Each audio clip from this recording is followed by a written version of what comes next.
주장하사 주님과 함께 동행함을 만민이 알게 하옵소서. 아멘. 우리 하나님의 말씀 보도록 하겠습니다. 하나님 말씀 시편 13편입니다. 시편 13편 1절과 2절 말씀이에요. 자, 우리 시편 13편 1절과 2절 말씀 우리 함께 합독하도록 하겠습니다. 함께 있습니다. 시작. 여호와여, 어느 때까지니까 나를 영원히 잊으시나이까? 주의 얼굴을 나에게서 어느 때까지 숨기겠나이까?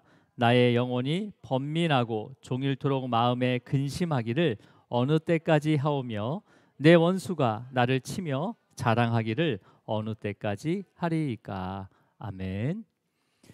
주님 아버지 감사합니다. 오늘도 귀한 금요 말씀 기도회로 또 예배를 드리게 하심을 감사합니다. 주님, 우리의 마음의 근심과 또 우리의 마음의 또 눌림에서 자유케 하여 주시고 오직 주님만을 바라보며 또 믿음으로 걸어가는 우리 성도님들과 또 그 가정, 자녀들, 또 교회 되게 하여 주시옵소서. 우리가 어떠한 말씀을 붙잡고 또 기도할지 또 알게 하시고 또 기도 가운데 주님의 음성을 듣고 주님의 말씀을 또 들으며 또 믿음으로 행하는 또 능력 더하여 주시옵소서. 주님 감사합니다. 이 모든 거 예수 그리스도 이름으로 기도드립니다. 아멘. 우리 인사 나누도록 하겠습니다. 온라인을 예배를 드리는 우리 성도님들 또 자녀들 또 주님으로 사랑하고 축복합니다. 네, 주님으로 사랑하고 축복합니다. 네.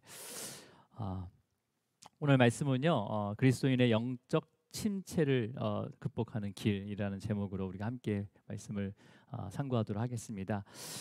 여러분, 그리스도인들, 크리스찬들도 하나님에게 버림을 받았다고 느낄 수가 있을까요, 없을까요? 오늘 본문을 읽은 것처럼 다윗도 그럴 수 있다는 거죠. 그럴 수 있다는 거죠. 내가 신앙생활 하다 보면서 내가 하나님한테 버림을 받은 게 아닌가라고 충분히 느낄 수 있다는 거예요. 오늘 시편 13편을 쭉 보면요, 이제 6절까지 있는 말씀인데 다윗의 시입니다. 탄원 시인데 그 영적인 사람이 영적으로 하나님과 마음이 합한 자가 바로 다윗이었어요. 근데 이 다윗이 오늘 읽었던 본문절 1절과 2절을 통해서 어느 때입니까?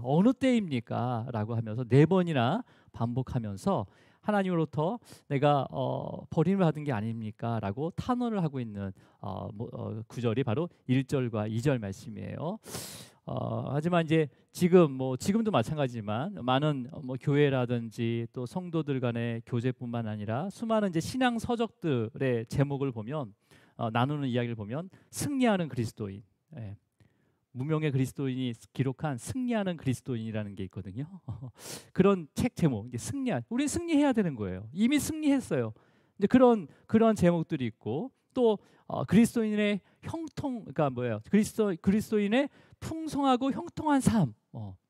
이러한 같은 주제들이 교회라든지 성도 간의 교제라든지 그 다음에 또 신앙 서적들이 되게 많이 이렇게 나와 있잖아요, 그죠? 강조하고 있고. 그렇기 때문에 여러분, 내가 하나님으로부터 신앙생활을 열심히 하긴 하는데 내가 믿음의 그런 여정 가운데 그런 하나님으로부터 버림받았다는 느낌을 겪게 되는 성도들은요, 상대적으로 더 이야기도 못하고 고통을 받을 수가 있다는 거죠. 그러면서 스스로 내가 정말 하나님한테 구원을 받지 못한 유기된 사람인가? 라고 생각할 수도 있고 또 나의 신앙의 모습이 믿음이 없는 것 같이 보이고 때로는 내 신앙의 그런 모습이 정상이 아닌 것 같은 그러한 생각으로 또 더 다운이 될 때가 있는 거죠. 더 침체가 되는 거죠. 그죠? 여러분, 오늘 시편 13편은요 이러한 신앙의 그 침체를 겪는 성도들에게 위로와 소망을 갖게 합니다. 이 말씀은요. 자, 여러분, 우리가 기독교라는 것은 그러니까 예수 그리스도를 믿는 것은요 초현실주의나 아니면 신비주의가 아닙니다. 실제로 있었던 사건이에요. 우리나라, 그러니까 이 땅 가운데 있었던 사건들이에요. 그것들이 현실적이라는 거죠. 여러분, 지금도 우리는 우리의 두 발을, 여러분의 두 발이 어디에 놓여서 살고 있습니까? 하늘에 붕붕 떠다녀요? 이 신비적인 사건들이 여러분의 삶 가운데 있는 거예요. 막 발을 내디디면 막 바다 갈라지고 막 그런 신비로운 체험을 하고 있습니까? 아니에요. 그냥 이 땅에 밟고 살고 있어요. 그냥요. 이 중력이라는 무게와 또 여러 가지의 여러 가지의 생각들과 그런 무게로 인해서 그냥 이 땅을 밟고 살고 있는 거예요. 근데 살고 있지만은 하나님의 은혜와 능력으로 힘입어 사는 바로 현실적인 종교가 바로 기독교입니다. 환경은 바뀌지 않아요. 하지만 이 환경 가운데서 하나님의 은혜를 구하고 하나님의 능력으로 살아가는 현실적인 종교가 바로 기독교라는 거예요. 기독교라는 거예요. 그렇기 때문에 여러분, 우리가 영적으로 깊은 침체를 빠지게 되는 원인들도 분명하게 있다는 거예요. 모호하지가 않다는 거예요. 그런 침체, 우리가 침체를 겪는 것도요, 원인들이 분명하게 있다는 거죠. 여러분, 그러니까 영적인 침체는요, 어떻게 한순간에 짧은 어떤 특정한 어떤 사건 하나로 인해서 아니면 짧은 시간 동안의 그런 고통이나 고난을 통해서 갑자기 오는 것이 아니라는 거예요. 이 영적인 침체는. 그러니까 여러 가지 일들이 끊임없이 이어지는 거죠. 나의 삶 가운데 여러 가지 일들이 끊임없이 이어지는 거예요. 그 안에서 하나님의 은혜를 찾을 수 없는 거죠. 그러면서 그 끝이 보이지 않고 계속 지속되는 거예요. 오랫동안 지속되는 거죠. 그러면서 여호와여 어느 때입니까? 얼마까지 내가 기다려야 되는 거죠? 얼마까지 내가 견뎌야 되는 거죠? 나를 영원히 잊은 거 아니에요? 라고 말할 정도로 하나님으로부터 버림을 받았다는 느낌을 받을 수가 있다는 거죠. 오늘 다윗이요 13편 1절과 2절을 보면요, 어느 때까지니까 라고 4번이나 반복하고 있어요. 어느 때까지입니까? 어느 때까지입니까? 어느 때까지입니까? 어느 때까지입니까? 라고 4번이나 반복하고 있습니다. 근데 이게 단순히 강조하는 것이 아니라 어쩌면 이 어느 때까지입니까가 이런 한두 달의 그런 기간이 아니라 한 해, 아니면 어쩌면 해를 넘기고 한 해를 넘기고 수년이 지나도 하나님이 말씀하지 않은 것처럼, 나에게 말씀을 주지 않고 응답하지 않는 것처럼 느껴지면서 하나님의 얼굴이 마치 숨겨져 있는 것처럼 하나님의 임재를 전혀 느끼지 않는 상황에서 어느 때까지니까라고 이렇게 탄원할 수가 있는 거죠. 여러분, 다윗은 사무엘 선지자에게 기름 부음을 받았어요. 왕으로서, 이스라엘의 왕으로 기름 부음을 받았어요. 그때가 15세입니다. 15세. 그리고요, 다윗이 언제 왕이 됐습니까? 30세에 왕이 됐어요. 그 몇 년 동안 왕이 되기까지 몇 년이 걸린 거예요? 15년. 15년은 빠른 거죠, 사실은. 근데 기름을 부음을 받았다는 것은 어떤 제사장으로서, 왕으로서 높은 지위를 보장받은 거예요, 사실은요. 근데 그 15년이나 시간 동안에 수많은 핍박이 있었단 말이에요, 다윗에게. 그죠? 핍박과 그다음에 박해를 받은 거죠. 죽음의 그 위기까지 갔단 말이에요. 그러면서 매번 그러한 고난을 겪으면서 어느 때까지 내가 기름 부음을 받았는데 어느 때까지 내가 이런 대우를 받아야 됩니까? 라고 탄식할 수도 있었던 거죠. 여러분 한 몇 개월 기다릴 수 있어요? 여러분의 기도를 하면서 몇 개월 정도 기다릴 수 있습니까? 15개월? 이게 언제인지 모르는 게 더 두려운 거죠. 언제 응답할지 모르는 게 더 힘든 거죠, 사실은요. 언제 응답하겠다라고 하면 기다리면 되는 거예요. 근데 여러분 반드시 응답하십니다. 그 믿음이 있어야 된다는 거죠. 그렇죠? 그러니까 여러분, 그러면서 이제 다윗 자신이 오늘 13편 1, 2절을 통해서 내가 왜 다윗이 영적 침체에 빠지게 되는지, 내가 어느 때까지인가 하라고 이 영적 침체에 빠지게 되는지를 설명하고 있습니다. 우리 2절을 한번 읽어볼까요? 2절을 다시 한번 읽습니다. 시작. 나의 영혼이 번민하고 종일토록 마음에 근심하기를 어느 때까지 하오며 내 원수가 나를 치며 자랑하기를 어느 때까지 하리이까. 역시 영혼이 번민하고, 영혼이라는 것은 마음을 얘기하는 거거든요. 그 영혼은 마음에 있기 때문에 마음이 번민한다고 해요. 이 번민은 어떤 의미냐면 마음이 답답하고 괴롭다는 거예요. 답답한 거죠. 괴롭다는 거죠. 여러분은 마음이 답답하고 괴로울 때가 있었습니까? 없었습니까? 늘 평안하고 기쁨과 감사가 넘치기를 축복합니다. 근데 마음이 답답할 때가 있어요. 마음이 괴로울 때가 있다는 거죠. 여러분 어떤 일을 겪을 때 마음이 답답하고 괴롭습니까? 대부분 사람마다 다르겠죠. 사람마다 똑같은 상황이라도 답답하지 않은 사람도 있을 수 있어요. 여러분 하는 일들이 대부분 하는 일이 잘 안 풀릴 때 마음이 답답하지 않아요? 내가 하고자 하는 일들이 안 풀릴 때 답답하잖아요. 괴롭잖아요. 그렇죠? 또 아니면 직장이나 아니면 사업장이나 여러 모임이나 공동체에서 자신을 알아주지 않는 거예요. 그럴 때 답답하죠. 나를 알아주지 않으니까 답답한 거죠. 인정하지 않으니까 답답한 거예요. 아니면 누구와의 관계가 틀어졌을 때 답답한 거죠. 이게 틀어질 일이 아닌데 왜 틀어졌지 하면서 답답한 거예요. 해결 방법도 잘 모르겠고, 아니면 이유 없이 괴롭히는 사람들을 통해서 또 답답함을 느끼는 거죠. 왜 나를 괴롭히는 게, 저 사람 왜 나만 보면 괴롭히는 거지? 아니면 자녀들로 인해서 답답한 마음이 있을 수 있어요. 답답할 때가 있다는 거죠. 이것으로 인해서 그냥 그걸 답답한 게 끝난 게 아니라 하루 종일 근심하게 되는 거예요. 종일토록 근심하게 되는 거죠. 종일토록 근심하고 슬퍼하게 되는 거예요. 심하면 이제 우울감에 빠지게 되는 거죠. 우울감에. 예. 여러분 그리스도인들이 마음에 근심이 있고 그 다음에 답답함이 있다는 것은 긴 시간 동안 하나님의 은혜를 경험하지 못하고 있다는 겁니다. 물론 이게 어떤 여러 가지 의학적인 그런 것도 있지만은 그리스도인들이 우리 영적으로 우리가 봤을 때는 그런 답답한 마음이 계속된다는 것은 하나님의 은혜를 경험하지 못하는 시간이 좀 길어졌다는 거예요. 길어졌다는 거예요. 그래서 기본적으로 체크할 게 뭐냐면 내가 예배를 드릴 때 아니면 기도를 할 때 아니면 말씀을 읽을 때 하나님 은혜를 느끼는가 그런 것을 한번 점검해야 되는, 이건 기본적인 거죠. 점검해야 되는 거죠. 그리고 나서 체크할 것이 뭐냐면 나의 육신적으로 지치게 하는 것이 무엇인가. 나의 실제로 우리가 땅에 발을 디딛고 살고 있잖아요. 그러니까 내가 육신적으로 나를 지치게 하는 것이 무엇인가를 한번 점검해야 되는 거죠. 이건 점검할 수가 있는 거잖아요. 그죠? 객관적으로 딱 나의 삶을 보고 나의 육신을 지치게 하는 거, 아니면 정신적으로 긴장감을 주거나 피로감을 주는 것이 있다면 어떤 것이 있는가라는 것을 한번 돌아봐야 되는 거죠. 그죠? 그리고 그것을 잠시 내려놔야 되는 거예요. 내려놔야 되는 거예요. 예. 여러분 우리는 육체의 몸을 가지고 있기 때문에 육체가 병이 들거나 아니면 몸이 피곤하고 아주 아프면요 우리의 영혼도 영향을 받을 수 있습니다. 충분히. 아직 우리는 완전한 성화가 안 됐어요. 그렇기 때문에 이 육체로 인해서 얼마든지 다운이 될 수가 있다는 거죠. 이건 현실적인 거예요. 그래서 주로 이제 어린아이들을 이렇게 하루 종일 돌봐야 하는 엄마들 가운데 이러한 영적인 침체가 제일 빨리 옵니다. 제일 빨리 와. 이거는 뭐 잘못된 게 아니에요. 그냥 우리의 삶이, 우리 인간이 연약하다는 거예요, 여러분. 그래서 더더욱 주님 앞으로 나와야 되는 거죠. 더더욱.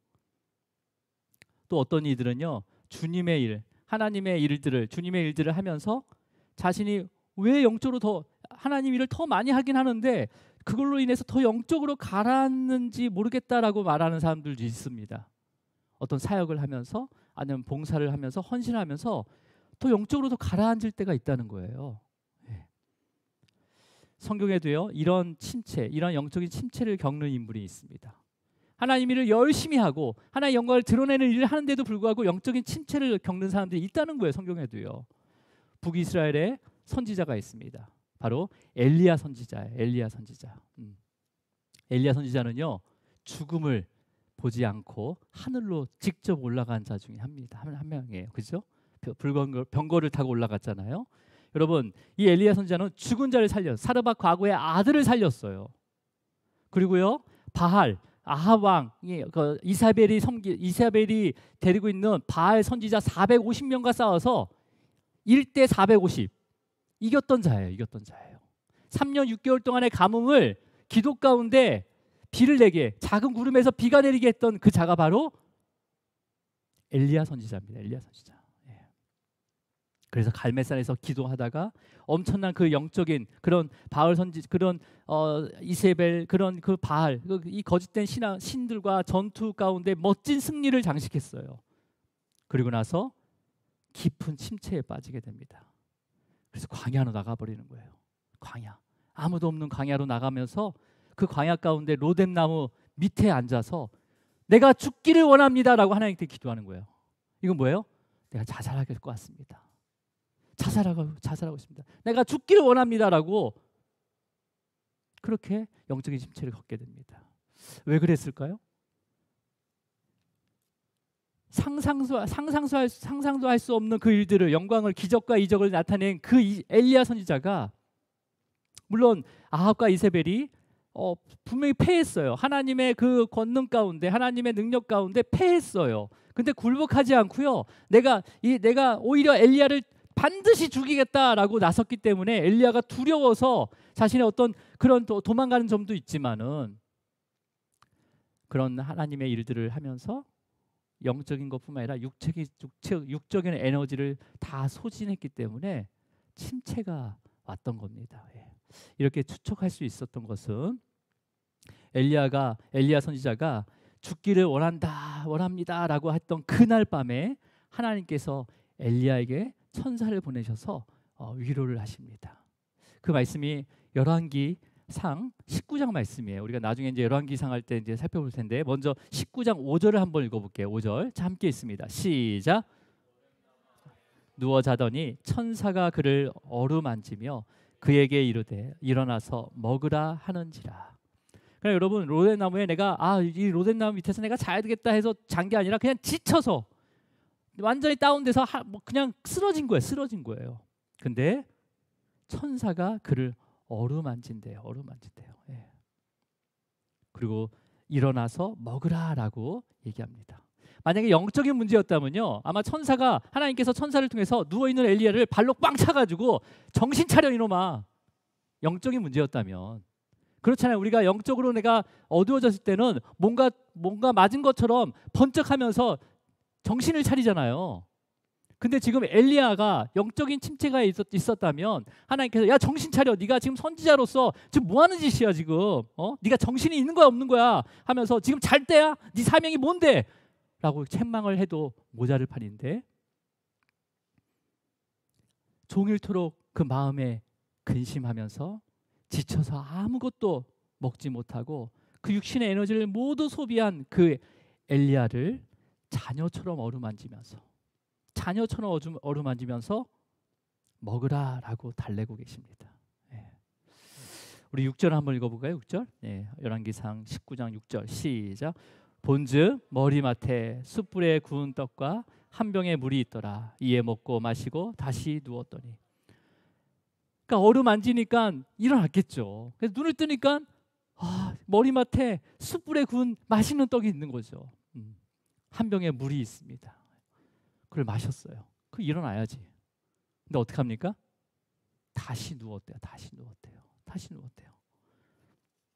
이제 먹었으면 일어나야죠. 선지자라고 하면 일어나야죠. 이제 다시 누워버린 거예요. 그만큼 엘리야는요, 육신적으로 지쳐 있었다는 거예요. 침체되어 있었다는 거죠.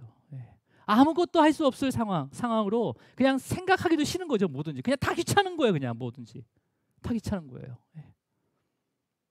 우리 7절 한번 읽어보겠습니다. 그런 엘리야에게, 7절 시작. 여호와의 천사가 또 다시 와서 어루만지며 이르되 일어나 먹으라, 내가 갈 길을 가지 못할까 하노라 하는지라. 하나님께서는 다시 천사를 보내요. 그래서 엘리야를 어떻게 합니까? 또 다시 와서 어루만져요. 엘리야야 라면서 다시 먹어야 된다 하면서 내가 너의 갈 길을, 네가 선지자로서 가야 할 길을 내가 가게 할 거야, 내가 이끌 거야라고 하면서 엘리야를 위로하는 거죠. 그죠? 여러분, 때론 저와 여러분도 아마 엘리야처럼 우리의 영혼과 육체를 다 소진하도록 쏟아부을 일들이 있게 됩니다. 앞으로도 있을 거예요. 그런 일들이 있을 수 있습니다. 그 일이 우리의 그 일상, 삶에 살아가는 삶일 수도 있고, 아니면 교회의 여러 가지의 사역일 수도 있어요. 여러분, 충분한 쉼을 가지시기 바랍니다. 여러분의 삶 가운데 충분한 쉼이 있어야 되는 거예요. 의도적으로 쉬어야 될 때가 있어요, 여러분. 근데 우리 그리스도인들은요, 쉬는 거에 굉장히 인색합니다. 괜히 쉬면 그냥 죄를 짓는 것 같아요. 막 죄책감을 가지기도 합니다. 여러분,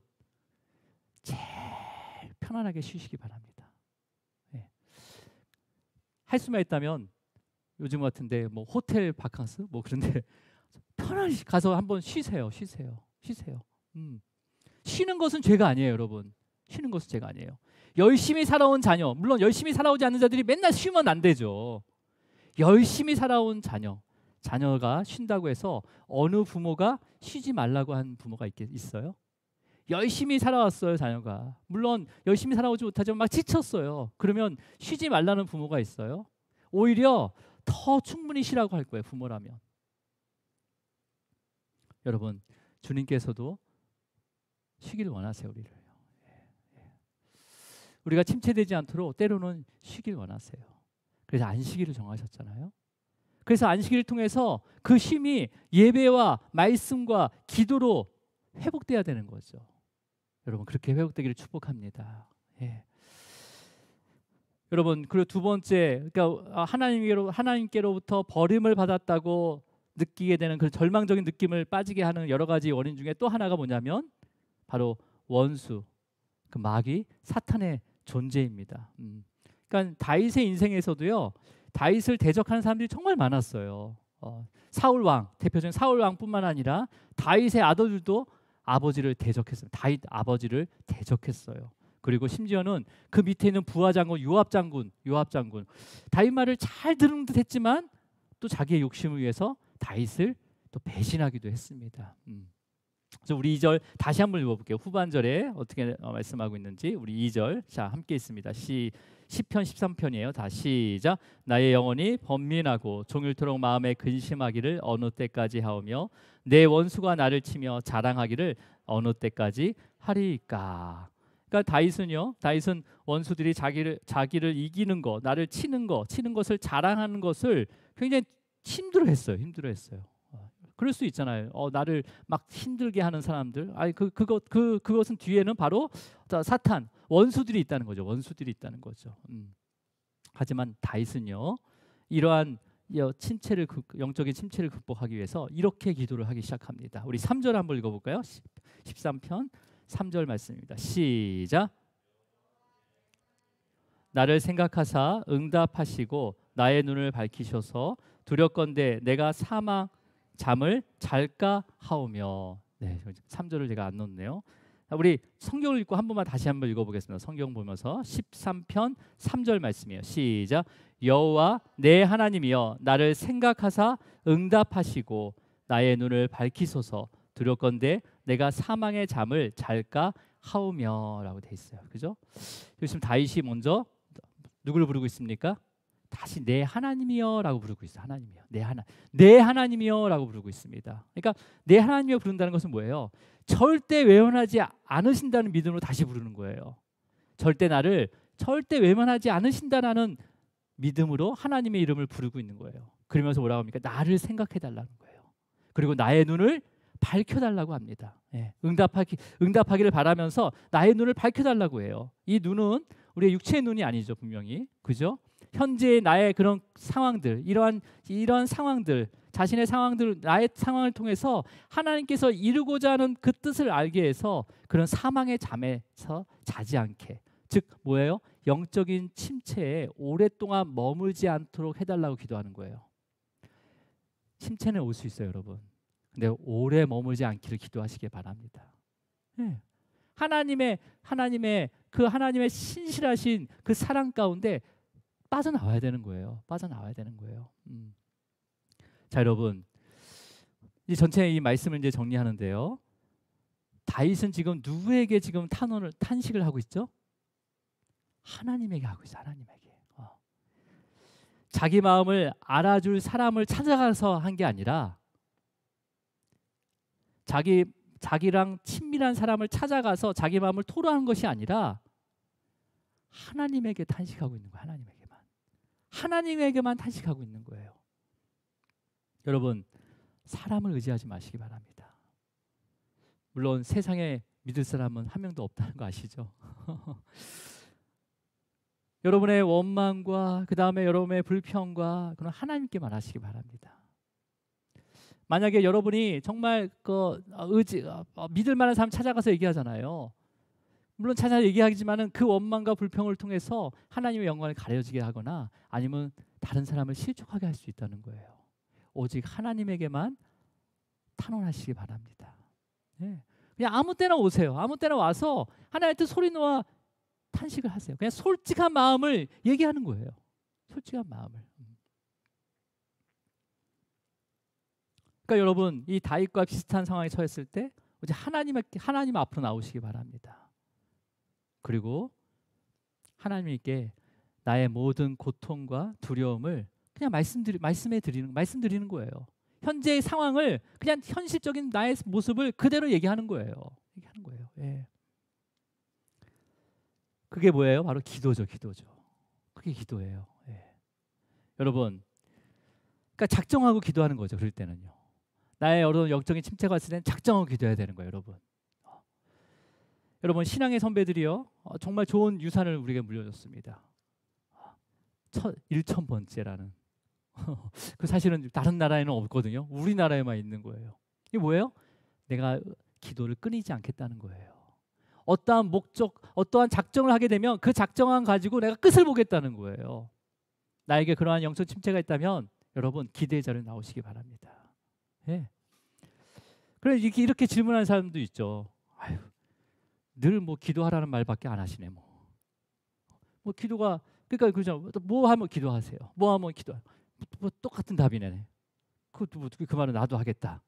이거는 하나님의 속성을 모르는 거예요. 하나님의 속성을 모르는 거예요. 여러분, 하나님의 자녀들은요. 하나님의 자들은 어떠한 비참함, 어떤 이렇게 비참하고 그 다음에 절망적인 상황 속에서도요. 상황 속에 있다 하더라도 하나님의 말씀을 듣는 귀가 열려 있습니다. 하나님의 자녀들은요. 하나님의 자녀들은 귀가 항상 열려 있어요. 하나님의 말씀을 들을 수 있도록 하나님께서 귀를 열어놓으셨어요. 여러분, 사람이 죽어갈 때, 실제로 사람이 죽어갈 때요. 눈이 보이지 않고 모든 다른 육체의 기능들이 다 멈추더라도요. 그 영혼이 육체에 떠날 때까지 살아있는 것이 딱 한 군데 있다고 합니다. 어딘지 아세요? 바로 귀예요. 귀. 네. 숨이 끊어질 때까지 귀는 열려 있대요. 그래서 우리가 목회자들도요. 임종 예배할 때 모든 게 다 기능이 멈추고 숨이 있는데도 불구하고 귀에다 말씀을 선포하고 귀에다 기도하고 그 다음에 귀에다 여러 가지의 말씀을 넣어드리며 찬송을 계속하는 거예요. 예. 귀는 열려 있다는 거죠. 예. 어떠한 마지막 순간에도요.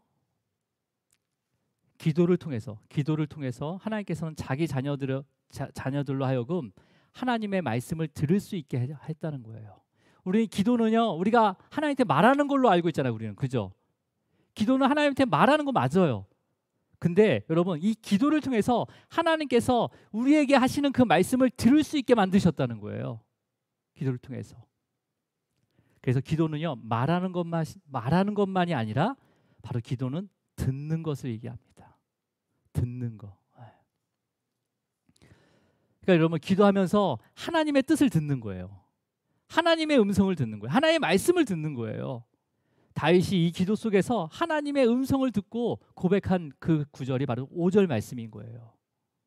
탄식의 기도를 통해서 하나님의 음성을 들었다니까요. 하나님의 말씀을 들었다니까요. 자, 우리 5절 한번 읽어볼게요. 시작. 나는 오직 주의 사랑을 의지하여 싸우니 나의 마음은 주의 구원을 기뻐하리이다.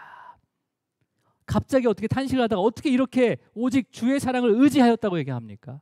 어디 있습니까? 라고 물어봤던 그 다윗이 뭘 들었다는 거야? 하나님의 음성을 들었다는 거예요. 엘리야에게 지쳐 쓰러진 엘리야가 하나님께서 찾아오셔서 어루만진 것처럼 하나님의 말씀을 들었다는 거죠. 우리가 기도할 수 없는 순간에도요. 누군가의 기도를 통해서 하나님의 말씀을 듣게 하십니다. 예. 그래서 성도 간의 교제가 되게 중요한 거예요. 그리스도 안에, 주님 안에서 교제하는 게 굉장히 중요합니다. 내가 들을 수 없는 것을 다른 성도를 통해서 그 기도를 통해서 듣게 하신다니까요. 예. 그게 뭐예요 지금? 오직 주의 사랑을 의지하여 여기 의지하다는 원어가 신뢰하다는 거예요. 주님의 사랑을 끝까지 내가 붙잡습니다. 그 사랑 변하지 않는 걸 내가 끝까지 믿습니다 라는 거예요. 예. 그리고 나의 마음이 근심으로 채워졌던 괴로웠던 마음이 어떻게 바뀌어요? 주의 구원을 기뻐하게 한다는 거죠. 주의 구원으로. 예. 그러면서 다윗이 어떻게 합니까? 이제 6절 보면요. 찬송해요, 찬송.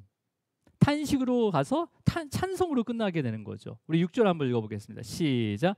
내가 여호와를 찬송하리니 이는 주께서 내게 은덕을 베푸심이로다. 그러면서 은덕을 베푸심이로다. 그러니까 은혜로 완전히 보상해 주신다는 거예요. 은혜로. 우리가 침체가 있을 때는 뭐예요? 하나님의 은혜가 끊어졌다고 느꼈을 때 침체가 온다고 했잖아요. 다시 기도 가운데 그 은덕이 나에게 채워지는 것을 알게 되는 거죠. 경험하게 되는 거죠. 그러면서 찬송하게 되는 거예요.